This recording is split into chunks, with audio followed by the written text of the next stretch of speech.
नमस्कार दोस्तों। एक समय की बात है। नवग्रह देवताओं में एक बार विवाद छिड़ गया कि हम सब में सबसे बड़ा कौन है। तो ये प्रस्ताव लेकर वो देवराज इंद्र के पास गए और उनसे पूछने लगे कि हे देवराज, हम सब नवग्रह देवताओं में से सबसे श्रेष्ठ और बड़ा कौन है। तो देवराज इंद्र मंद मंद मुस्कुराकर बोले कि हे देवताओं, मैं आपका न्याय नहीं कर सकता। आप क्यों नहीं कर सकते हमारा न्याय? मैं आपका न्याय इसलिए नहीं कर सकता क्योंकि आप सभी मेरे लिए तो सर्वश्रेष्ठ है। अगर आप ये न्याय कराना ही चाहते हैं तो आप पृथ्वीलोक पर जाइए। वहाँ राजा विक्रमादित्य हैं जो न्याय करने में सर्वश्रेष्ठ हैं और संसार में इस समय उनके न्याय से कोई न्याय बराबर नहीं कर सकता। तो सारे देवता राजा विक्रमादित्य के दरबार में उज्जैन नगरी पहुंच जाते हैं और वहाँ जाकर हाथ जोड़कर नमन करते हैं और राजा विक्रमादित्य उनका बड़ा सम्मान और सत्कार आदर सहित उनको बिठाते हैं और उनके आने का कारण पूछते हैं।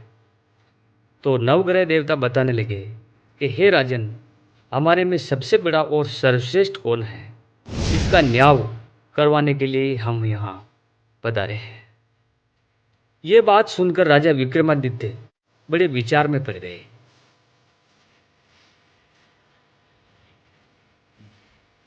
जो न्याय राजा इंद्रदेव भी ना कर सके, भला मैं इनका क्या न्याय कर सकूंगा। तो राजा विक्रमादित्य ने कहा कि आपका न्याय कल होगा, आज रात्रि आप विश्राम यहीं करें।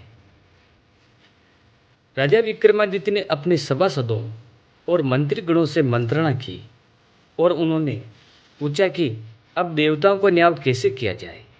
तो उनके मंत्रियों ने कहा कि हे राजन, ये न्याय आप मत कीजिए, क्योंकि जो न्याय राजा इंद्र भी ना कर सके, भला हम मनुष्य क्या कर पाएंगे कि देवता में श्रेष्ठ कौन है।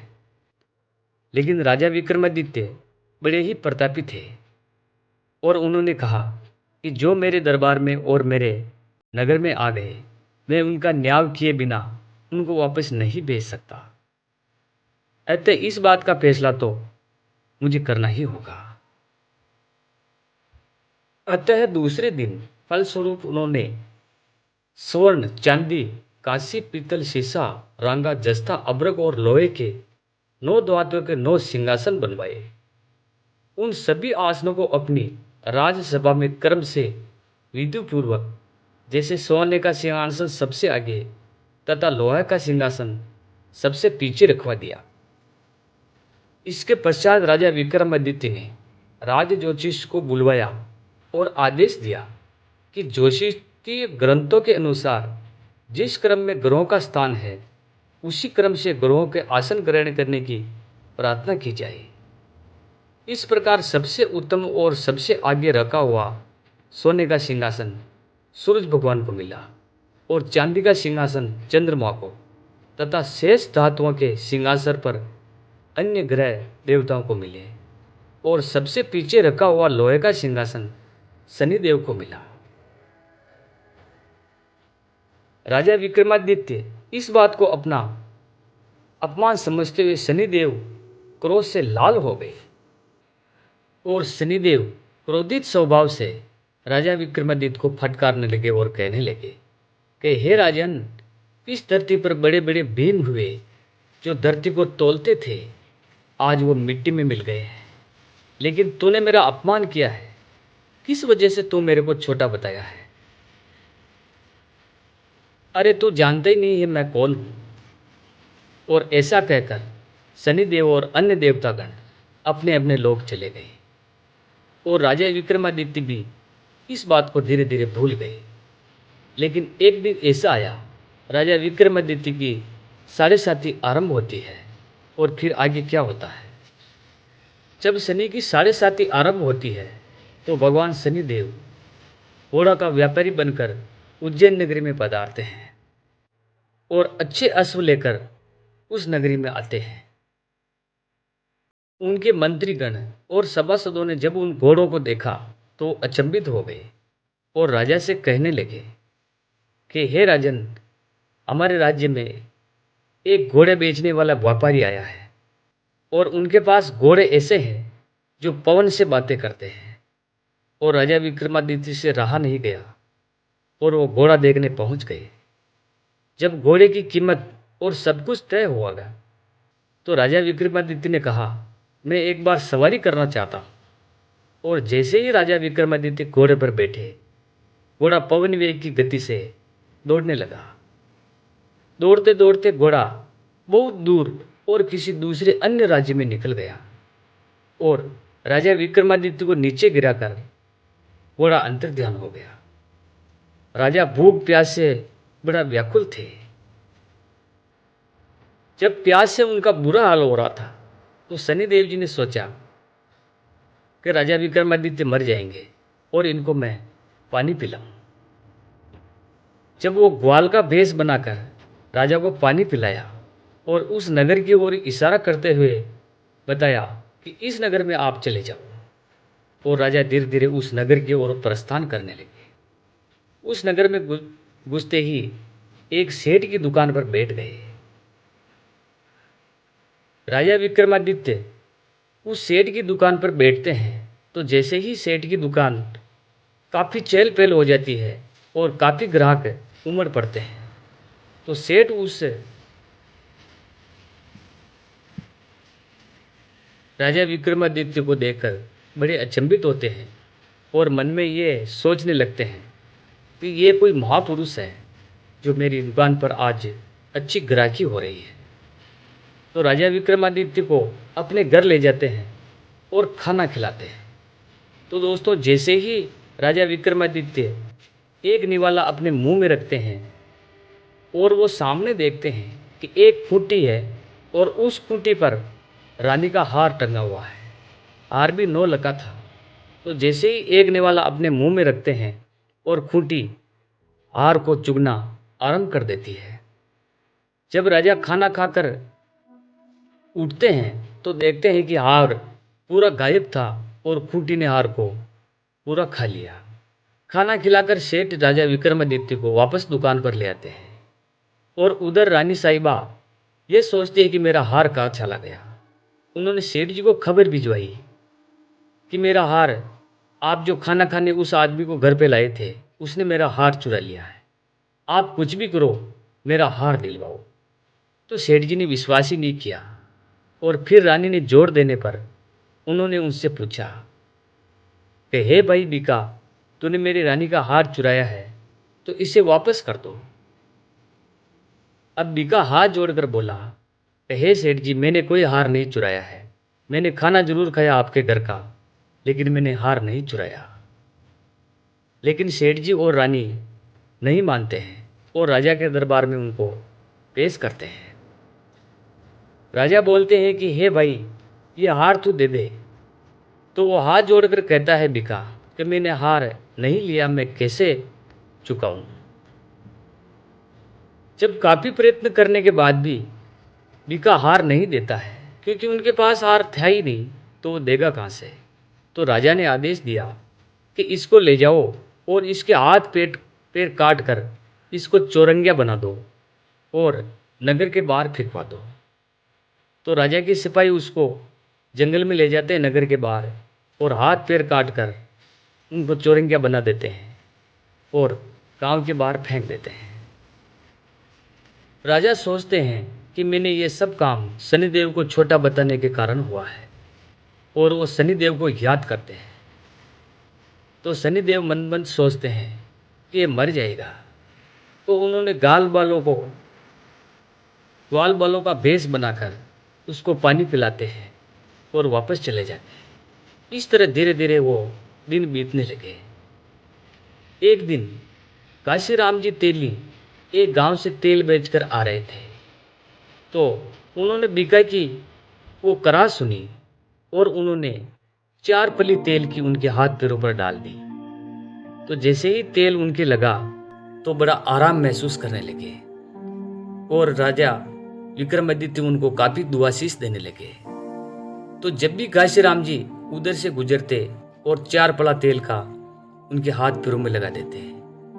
तो इस तरह बीका के हाथ पैर थोड़े आराम महसूस करने लगा। एक दिन घासीराम जी सोचने लगे कि ये मेरे बैल को टिचकारी करता रहेगा तो मेरा बैल चरता रहेगा, तो क्यों न मैं राजा से विनती कर कर अपने घर ले जाऊं। तो उन्होंने राजा से विनती की कि हे महाराज, वो चोरंगिया बीका है, मैं उसको घर ले जाना चाहता हूँ ताकि वो मेरे बैल को हाँका करेगा और इस तरह मेरा भी काम हो जाएगा। तो राजा ने सोचा इसमें हानि ही क्या है, तुम ले जाओ उसको और अपने घर अपने बैल को हकवाओ। तो बीका रोज बैल को हाँकता और शनिदेव के गुण गाता। एक दिन वो शनिदेव के गुणगान कर रहा था, इतने में शनिदेव प्रकट हो गए और बीका हाथ जोड़कर बोला कि हे भगवान, अब मुझे माफ कर दीजिए। तो भगवान शनिदेव जी बोले कि हे बीका, तेरे कर्म तो तुझे भोगने ही होंगे, क्योंकि तुमने मुझे छोटा बताया था। अरे मैं तो मेरे गुरु को भी नहीं छोड़ा, तो तुम क्या चीज हो। मैंने मेरे गुरु को बोला कि हे गुरुदेव, मैं आपकी राशि में आ रहा हूं। तो गुरुदेव डर गए और वो बोले कि आप मेरी राशि में ना आओ। तो मैंने कहा मैं राशि में तो आऊंगा ही आऊंगा, लेकिन आपकी पनौती को छोटा कर दूंगा। कितनी छोटी करोगे? जो कि 7.5 साल। अरे नहीं नहीं, ये तो बड़ी हो जाएगी। फिर 2.5 साल। नहीं नहीं, 2.5 साल भी बड़ी हो जाएगी। फिर क्या है? तो मेरी सबसे छोटी पनौती है 2.25 घड़ी की। मैं आपको 2.25 घड़ी का प्रभाव डालूंगा। तो ऋषि पिपलाद, शनिदेव के गुरु का नाम ऋषि पिपलाद ऋषि था। तो पिपलाद ऋषि सोचे कि मैं भगवान शिव जी के मंदिर होके आऊं और तब तक 2.25 घड़ी ऐसे ही निकल जाएगी। तो ऋषि पिपलाद शिव जी के मंदिर की ओर चल दिए। तो रास्ते में किसी राहगीर ने उनको रोक कर कहा कि कहाँ जा रहे हो महात्मा। तो उन्होंने कहा मैं शिव जी के मंदिर जा रहा हूं। तो उस राहगीर ने उनको 2 फल दिए कि आप ले जाओ और भगवान के ये 2 फल चढ़ा देना। तो पिपलाद ऋषि वो दोनों फल लिए और रवाना हो गए। वहां जाकर उन्होंने वो फल वहां रख दिए और पूजा पाठ में लीन हो गए। उधर से राजा के सैनिक आए और झट से उनको पिपलाद ऋषि को पकड़ लिया और पकड़ के पूछने लगे कि राजा के 2 पुत्र इधर आए हैं, तो क्या आपने देखा? तो उन्होंने कहा मैंने नहीं देखा। तो उन्होंने वो जो उनके पास एक थैला था, जब उन्होंने देखा तो वो दोनों फल राजा की लड़कों की मुंडियां बन गए, उनके मुख बन गए। तो वो सैनिक राजा को, पिपलाद ऋषि को राजा के पास ले गए और कहा कि यही हत्यारा है जो आपके पुत्रों को मार डाला और ये मुंडियां देख लो आप। जब राजा ने वो दोनों अपने लड़कों की मुंडियां देखी तो वो क्रोधित हो गए और बोले कि इस ऋषि को सूली पर चढ़ा दो। तो जैसे ही सूली पर चढ़ाने लगे और उधर से शनिदेव आ गए और दोनों राजा के लड़कों अपने साथ लेकर आए और कहा कि ये मेरी पनौती थी मेरे गुरुदेव के प्रति और 2.25 घड़ी समाप्त हो गई है। और अपने गुरु को अपने साथ लेकर शनिदेव वापस चले जाते हैं। तो बीका से कहते हैं कि हे बीका, मैं किसी को माफ नहीं करता और कर्मों की सजा उसको भुगतनी ही पड़ती है। तेरे कर्म भी धीरे धीरे निकट आ रहे हैं, तू चिंता मत कर। तो एक दिन बैठा बैठा शनिदेव के गुण गा रहा था और मधुर आवाज में वो संगीत प्रसारित कर रहा था।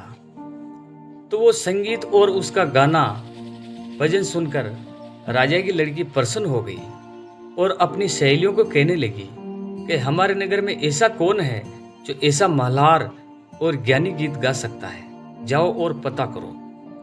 दासियों ने पता किया और बोली कि वो तो एक चौरंगा है जो आपके पिताजी ने हाथ पैर कटवा कर फिकवा दिया था और घासीराम जी तेली के घर वो अब रहता है। राजकुमारी ने कहा मैं विवाह करूंगी तो उस चौरंगे से करूंगी, नहीं तो जीवन भर कुंवारी रहूंगी और अन्न जल बिल्कुल ग्रहण नहीं करूंगी। ये बात राजा तक पहुंची तो राजा क्रोधित हो गए और कहने लगे कि हे पुत्री, तू उस चौरंगिया से क्यों ब्याह करना चाहती है? क्योंकि पिताजी मैं उसी से ब्याह करूंगी, नहीं तो मैं कुंवारी रहूंगी। राजा के लाख मनाने पर भी वो कन्या नहीं मानी, तो राजा ने सोचा यही इसका भाग्य है और विवाह इसके घर कर दो। काशी राम जी को न्योता भिजवाते हैं कि आप बारात लेकर मेरे महल आओ और मेरी कन्या आपके उस चौरंगे से विवाह करेगी। काशी राम जी ने बड़ी धूमधाम से विवाह करवाया और कन्या को लेकर वो घर आ गए। और इस तरह धीरे धीरे राजा की वो 7.5 साल की पनौती उतर जाती है और एक दिन राजा विक्रमादित्य के हाथ पैर सही सलामत वापस सही हो जाते हैं। तो फिर उस सेठ ने भी अपनी पुत्री का विवाह राजा विक्रमादित्य से कर दिया और राजा विक्रमादित्य खुशी खुशी अपने महल और अपने नगर उज्जैन नगरी वापस आ जाते हैं। तो ये थी दोस्तों राजा विक्रमादित्य और भगवान शनिदेव की कथा। दोस्तों ये कथा अच्छी लगी है तो मेरी वीडियो को लाइक करें और नए हैं तो मेरे चैनल को सब्सक्राइब करें। धन्यवाद मित्रों।